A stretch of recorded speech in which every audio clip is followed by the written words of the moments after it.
Okay, let's kick things off with a pretty tough question. Is your ministry truly future-proof, or is it just digitally updated?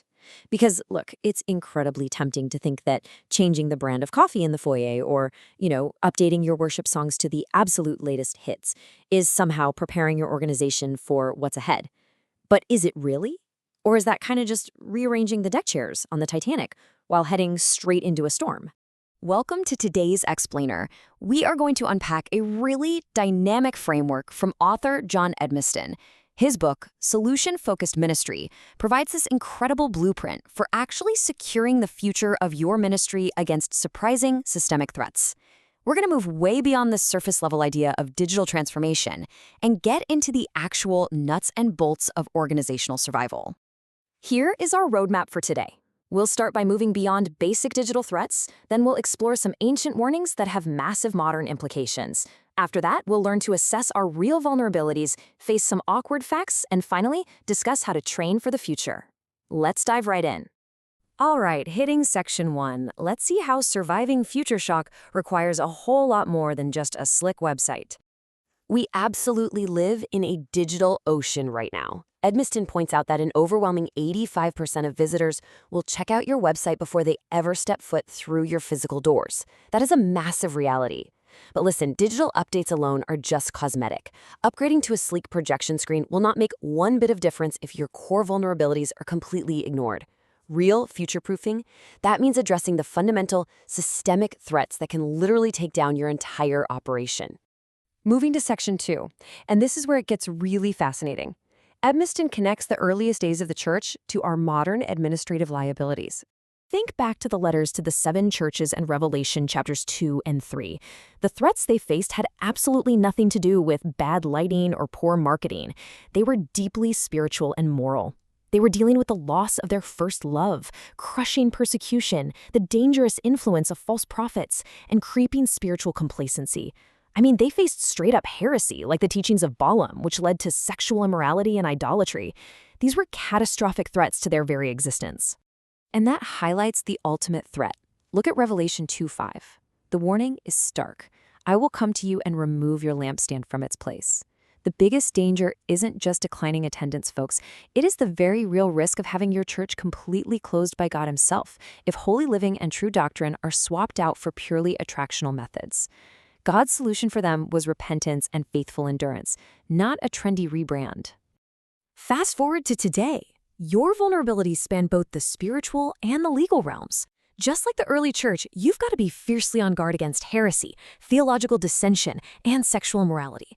But since we operate in a highly complex modern society, you have to be equally vigilant against surprisingly modern threats. I'm talking about copyright issues, like having your media team use a video or a song you don't actually hold the rights to, which can trigger a massive, crippling lawsuit.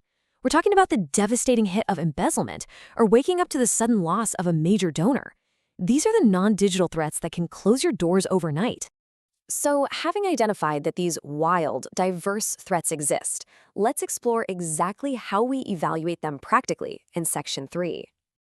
First things first, we have to acknowledge a humbling reality. Predicting the future is basically impossible.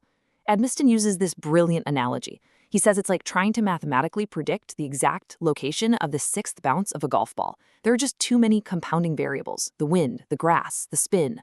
You absolutely cannot predict exactly what will hit your organization or exactly when.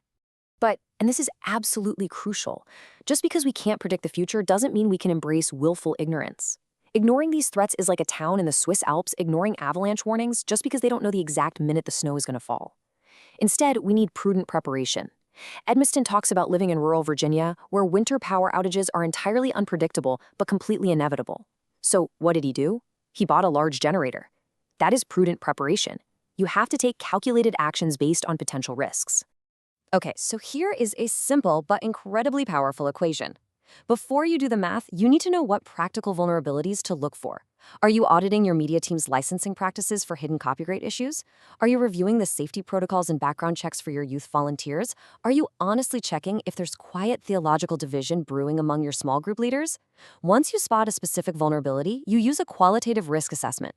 You rate its severity from 0 to 5. Basically, how catastrophic could this be? Then rate its probability from 0 to 5. How likely is this to happen to us? Multiply those two numbers together for a total score. You run this on all your top vulnerabilities, and then, boom, you tackle the threats with the highest numbers first. It totally takes the emotion out of the planning.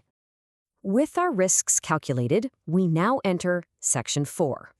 It's time to force a moment of brutal honesty within our teams and face the awkward facts. The mental shift you need here is perfectly captured in this quote. You need to be able to work on your ministry, not just in your ministry. See, when you are in the ministry, you're usually just an overwhelmed participant, right? You're just trying to survive from Sunday to Sunday. To future-proof, you must become an external observer. You have to literally step out of the machine, look objectively at the entire structure, and see exactly where the cracks are forming. And honestly, when you step outside and look, you might not like what you see, but a true solution-focused leader doesn't hide behind carnal ego defense mechanisms. Do you catch yourself rationalizing bad numbers, denying a culture of gossip, projecting your failures onto a shifting culture? A healthy leader's self-worth isn't threatened by discovering a flaw. They just see it as data. Because the hard truth is, it's like a bucket. You can't fix a hole in the bucket until you admit the hole is there. Are you brave enough to sit in a board meeting and openly declare, hey, our welcome process needs a total overhaul? Or, guys, our volunteers are burning out and leaving in droves. Or even our really expensive mission trips are producing zero lasting fruit. Facing these awkward facts head-on, completely without ego, is the absolute prerequisite for finding a real solution. Okay, final section. Once we've identified the threats and faced the facts, let's talk about the ultimate coping mechanism for organizational survival. It's all about reskilling. Building a culture of lifelong learning and continuous improvement is literally the only way to adapt to a world of constant flux. Edmiston's ministry operates on a fantastic motto: never go a day without having to learn something new. When you train your people continuously, you build an organizational agility that can pivot when a crisis hits, whether that's a sudden data breach, a change in local laws, or a massive shift in community demographics. But here is how training actually works in practice. Effective rescaling isn't about sending your staff off to some 3-day abstract seminar on general leadership theory. Honestly, that is usually a massive waste of time.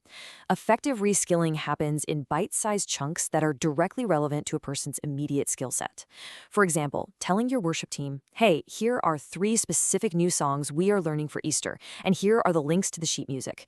That is targeted, actionable, and highly effective reskilling. As we wrap up this explainer, I want to leave you with a real provocative challenge. What are your top 5 risks, and are you brave enough to face them today? I challenge you to apply this framework to your own organization. Step out of the daily grind, become that objective external observer, and ask yourself what vulnerabilities, from copyright blind spots to cultural dissension, are silently threatening your mission. Calculate those risks and get to work on the solutions. Thanks for joining me on this explainer, and keep learning.